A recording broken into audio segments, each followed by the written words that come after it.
So it's one of only 2 books named after a lady in the Bible. And what's interesting is for us as Christians, when we think about the book of Esther, how much importance do we give it? A little, a lot, or not that much? Okay, let me rephrase this. If you're a guy, how much importance do we give to the book of Esther? Yeah. If you're a lady, how much importance do you give to the book of Esther? A lot. But guys are like, it's a story, it's another one, God saves his people again. But why is it so impactful to ladies? I want to start with this question this morning.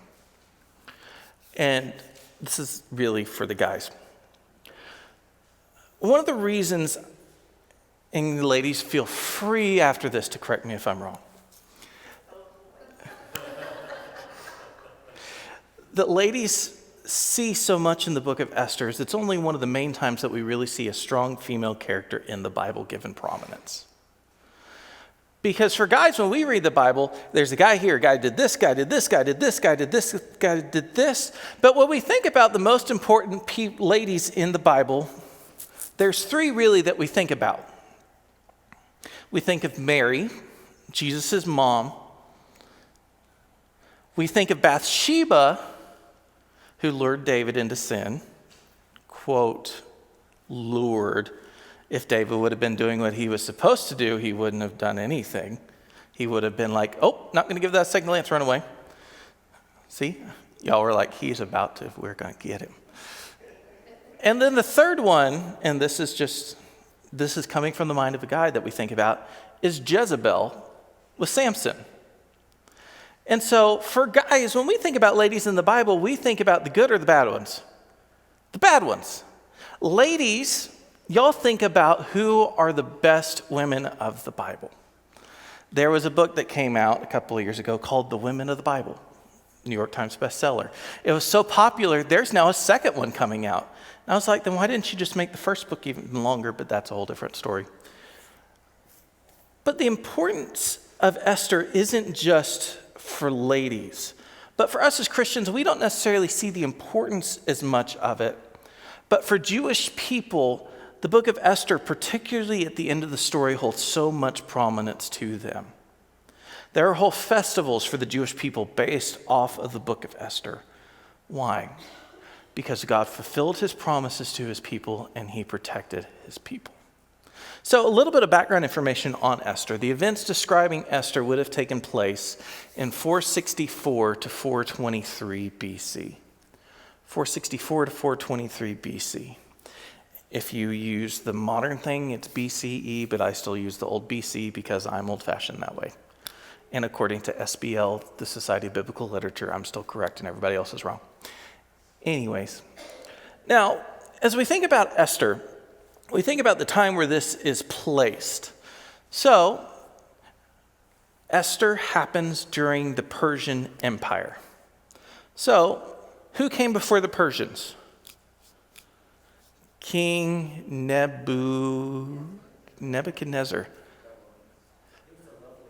He was a lovely man who God turned to make him act like a feral beast for many years. But that's a different story for a different time.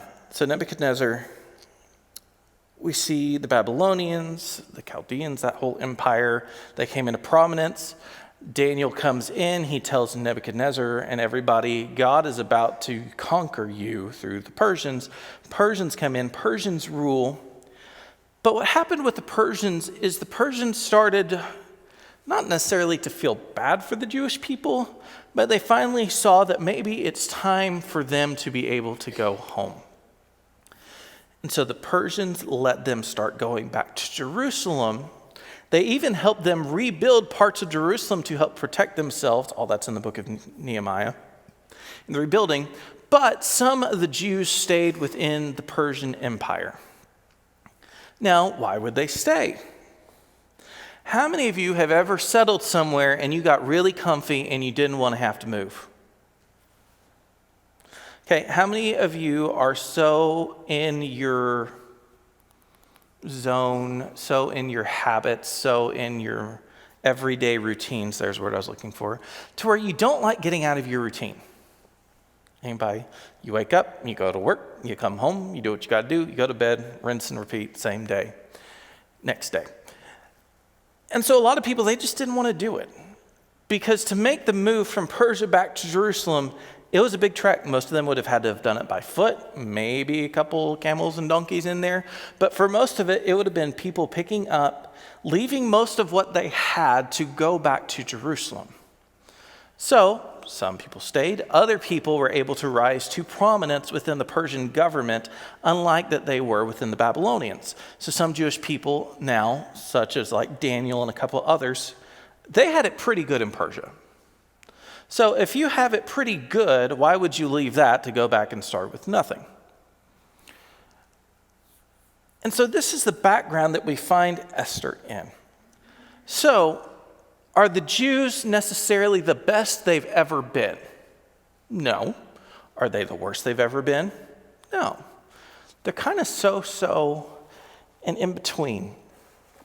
Now, one of the things that we're going to find over the next 2 months is that the story of Esther is a story of hope, God's deliverance, and God's faithfulness. Hope, deliverance, and faithfulness. It's a story of hope because what? God's people had seen him come through for them. His deliverance, because as we'll see in a couple of weeks when the order was signed that all the Jews could be legally killed for no reason, what happened? God came through in a big way. In his faithfulness, because God always keeps his promises. If you've been around me long enough over the past couple of years, you'll be able to complete this next sentence. God is always faithful.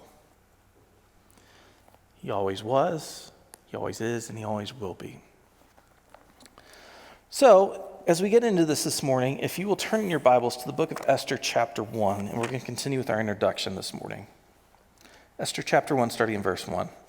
These events happened in the days of King Xerxes, who reigned over 127 provinces, stretching from India to Ethiopia.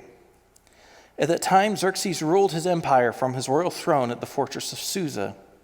In the 3rd year of his reign, he gave a banquet to all his nobles and officials. He invited the military officers of Persia and Media, as well as the princes and nobles of the provinces. The celebration lasted 180 days, a tremendous display of the opulent wealth of his empire and the pomp and splendor of his majesty. Let's pause right there. So the Persian Empire reigned from India to Ethiopia. If you are kind of like me and you can kind of see world maps in your head and you can kind of see, is that a big area or a little area? It's big. So the Babylonians had conquered what was of the known world at this point. Then the Persians conquered. Who came after the Persians?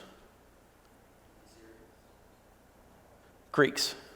So Greeks really were the next big ones. And then following the Greeks starts with the big R, the Romans. And so we see conquest after conquest after conquest.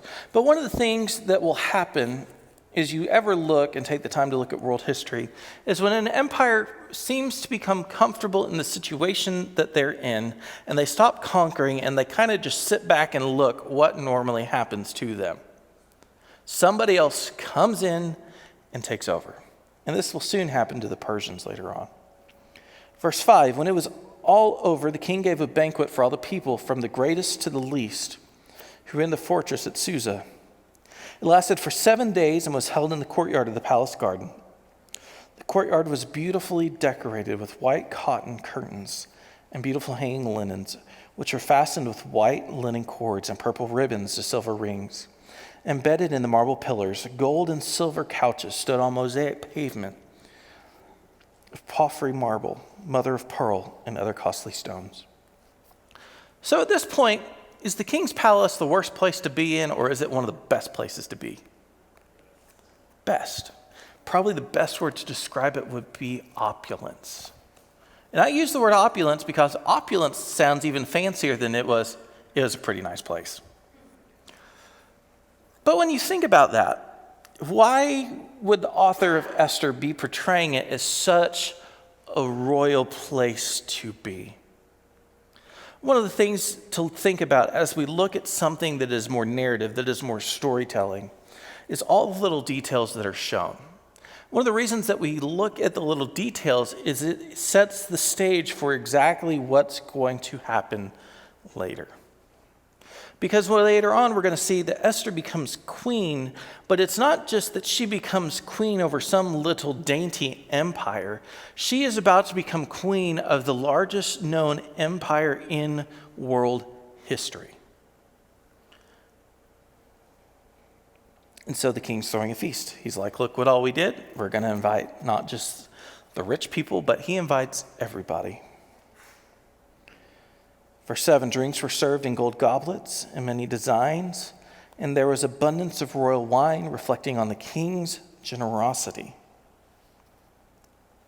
By edict of the king, no limits were placed on the drinking. For the king had instructed all of his palace officials to serve each man as much as he wanted. Verse 9, at the same time, Queen Vashti gave a banquet for the women in the royal palace of King Xerxes. You might think, are we going to keep going? No, that's actually where we're going to stop for this part this week. Because it sets the stage for what's about to come later. So just for this part real quick, let's just recap. So Xerxes, some Bible translations have his name listed as Artaxerxes, or some have him translated as Artaxerxes. It just depends. Why? Because depending on where you take his name from kind of depends where it comes from. But either way, we can settle, and it's a whole lot easier to just say Xerxes than everything else. But I want to pause here real quick. And if we had to take one verse out of Esther, which is probably the most well known and the most prominent, it's this. When Mordecai says this to Esther, who knows if perhaps you were made queen for such a time as this? Esther 4:14, and I just added the B on there because it's at the second end of the verse. But why is this important? But this is all this week. And the intro to Esther sets the stage for what is to come. That from the beginning of the book of Esther, and really the beginning of time, that God always had a plan and he knew exactly what was supposed to happen. And one of the things that also sets the stage, at this point, is the nation of Israel living in rebellion to God? No. At this point, the people who went back to Jerusalem, they started building the wall. And what was the first thing that they started building again? The temple. Israel was actually finally in a good place. At this point, as they're going back, they read the law to the people. This is what God says. This is what we're supposed to do. And so Israel's actually doing what they're supposed to. So as we think about the narrative of the entire Old Testament, we've zoomed out of what's going on in Jerusalem. We're zooming into what's going on in the Persian Empire. And we're about to see the story of Esther. And what we're going to see next week particularly is the current queen be disposed of, kicked out, because she wouldn't do what the king wants. But that all had to take place so what? God could get the right people where they needed to be for his plan to have a purpose. Because if I had to give a theme for the overall book of Esther, is that even when everything seems to be going wrong, God still has a plan in place for exactly what needs to happen when it needs to happen. Everything happens in his timeline, not ours.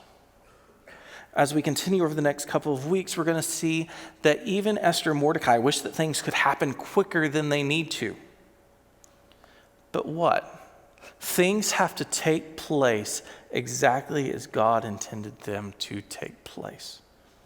Because eventually what happens from a 10,000-foot lens looking back in history is that the events of what would happen at the end of the book of Esther would set a day of remembrance for the Jewish people for the rest of eternity. And so for our time remaining this morning, I want to do this. think back to high school English class for a minute.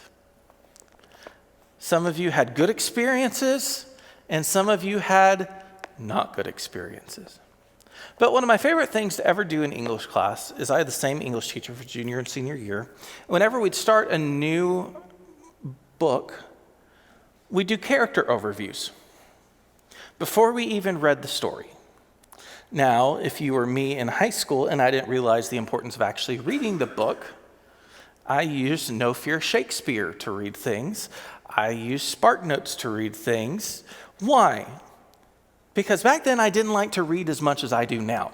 And so I wanted to get as much information so I could pass a test without putting in all the work. Anybody else? Okay, some other people are honest. And so here's what we're going to do. We're going to do main characters, and we're going to hit the high notes of each character real quick. If you want to take notes on it, you can. If you want to just listen, you can, because we're going to get more and more information as we go through. So Mathers, if you'll pop that up there, please. And thanks, Mathers, for running the screens this morning. So our main characters, we have 5 big main characters: Esther, Xerxes, Vashti, Mordecai, and Haman. So Esther is the main protagonist of the story. She is the end-all, be-all of the book of Esther. It would be hard to have a book of Esther without somebody named Esther. She's the one who will eventually become the queen. She's the one that every part of the book turns on. Number 2, we have Xerxes. He is the king. He is the ruler. He is a secondary character in many aspects of the story, but in some ways, he is the one who holds the power of everything within the book outside of God himself. Because as we'll see once again in a couple of weeks, for somebody to approach the king unless they were invited, if he did not hold out his rod to them, they were to be killed. Off with their head. Next one, Vashti, the first queen of the story. The book of Esther says that she was one of the most beautiful women ever. But she made her husband mad, and what does he do? Kicks her to the curb because he wants to find the next newest model. Like, literally, that's what it starts to say later on. And he doesn't want them to just be like, she's okay. He wants to bring in the most beautiful women ever. So, what can we add to Esther? We could add the adjective that she's beautiful. Number 4, Mordecai, Esther's uncle. The one who helped raise her, the one who takes care of her, the one who worked in the palace, who had an okay position in the government, but then got raised to an even higher position. But he was the one that tried to make sure that they did exactly what God intended for them to do. Haman, the number one antagonist of the entire story, the arch foil, the greatest nemesis ever. Probably if you were to take a top 3 bad guys of the entire Bible, he would be included in that top 3. Why? He's mischievous, he deceives, he's manipulative, he tries to do whatever he wants to get what he wants accomplished. Now, if you were to try to pick who you would like to hang out with in this story between Mordecai and Haman, I think most of us would choose Mordecai. If you want to hang out with Haman and know how to do what not to do, you might learn some stories from him. Might learn some lessons, but not exactly a good guy. And so as we get into this over the next couple of weeks, we're going to take our time. I mean, really, you could rush through Esther and get it done within 3 or 4 weeks. And so our general plan over the next couple of weeks is we're going to take a chapter a week and look at it. Because one of the things when you look through narrative, something that's not like a letter from Paul to where it's like you can spend a whole sermon on 1 or 2 verses. There's this one pastor online that a friend of mine worked at this church and always liked to look. He would spend 2 weeks on 1 word out of one of Paul's letters. And I'd be like, I would start falling asleep to that. So see, you're not the only ones who might want to fall asleep in church sometimes. Even I would. But we're going to look at it about what lessons do we see each and every week that we can take and that we can go forward with. But one of the biggest things about Esther is that we see God's faithfulness over and over and over again. We see his overarching plan over and over and over again. And though Esther may only be 10 chapters long, it plays a prominent importance to the history of Israel.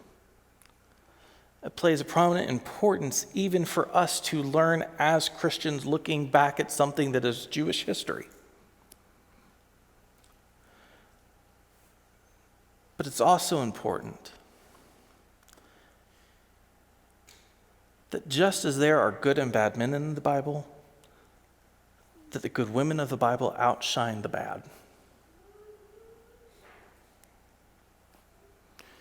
You might be thinking, well, that sounds a little progressive in your thinking with everything that's going on.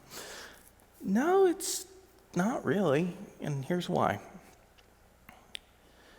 Because one of the things that is important for us as adults to think about, particularly for our kids and our teenagers, is that the more that they could find someone to identify themselves with in the Bible, the more the Bible comes to life to them. That's why it's important not that we say, well, I'm just like this person, so I can do and claim all the promises that God gave them. No, God gave them those promises just for them. But when you can see and relate to something in the Bible, it brings the Bible to life for you, for them. And that's what I hope that we do over the next couple of weeks. That's what I hope, honestly, we do every single Sunday, is that we can identify something within the Bible that we can take and run with. Because we don't believe that the Bible is just a bunch of old stories with some good morals that we take and run with. But we believe that the Bible is the living Word of God to teach us and show us how to not only just live life, but how to influence our life for the good and for the better.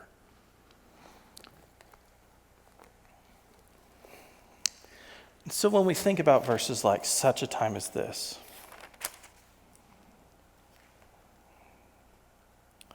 when we think about all the different things that happened,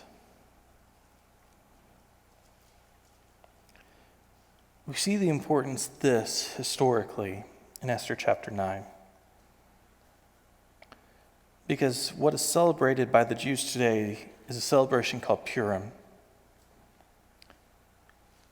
Chapter 9, verse 26 at the end. So because of Mordecai's letter and because of what they had experienced, the Jews throughout the realm agreed to inaugurate this tradition and pass it on to their descendants and all who became Jews. Verse 28, these days would be remembered and be kept from generation to generation, celebrated by every family throughout the provinces of the empire.